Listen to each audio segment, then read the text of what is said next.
पूर्वजों की खेती। 200 साल पहले का इतिहास। लगभग 200 साल पहले भारत की खेती पूरी तरह प्राकृतिक और पारंपरिक तरीकों पर आधारित थी।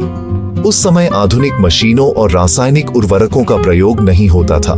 किसान अपने अनुभव, मौसम की जानकारी और प्रकृति के चक्र पर भरोसा करके खेती करते थे। इस समय की खेती मुख्यतः हाथ और जानवरों की मदद से होती थी। हल, जो आज के ट्रैक्टर की जगह काम करता था, वह बैल या भैंस द्वारा खींचा जाता था। हल जो मिट्टी को पलटता और खेती के लिए तैयार करता, उसे किसान बड़े ध्यान और मेहनत से चलाते थे।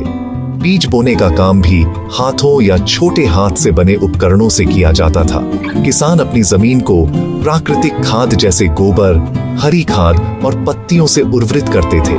बीज बोने के बाद फसल की देखभाल मुख्य रूप से जल प्रबंधन और खरपतवार नियंत्रण से होती थी। पानी खेतों में सिंचाई के लिए कुएं, नहरें और तालाबों का उपयोग किया जाता था।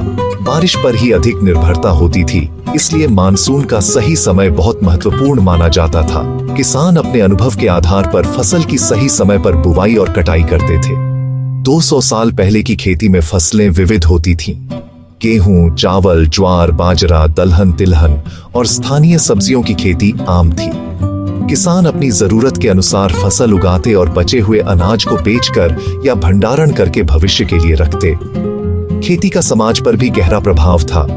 गांवों में किसान आपस में मिलकर खेतों में काम करते।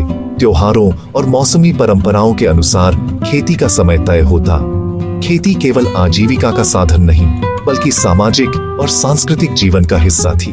कृषि कार्यों के लिए स्थानीय ज्ञान और परंपरा महत्वपूर्ण भूमिका निभाते थे। हालांकि खेती मेहनत और कठिनाई भरी थी, लेकिन प्रकृति और मौसम के साथ तालमेल बनाकर किसान खेती करते थे। उन्हें बीज, मिट्टी, पानी और जलवायु का गहरा ज्ञान होता था। धीरे धीरे 19वीं सदी के अंत और 20वीं सदी की शुरुआत में नई तकनीकें और आधुनिक कृषि उपकरण आने लगे, जिससे खेती में बदलाव हुआ।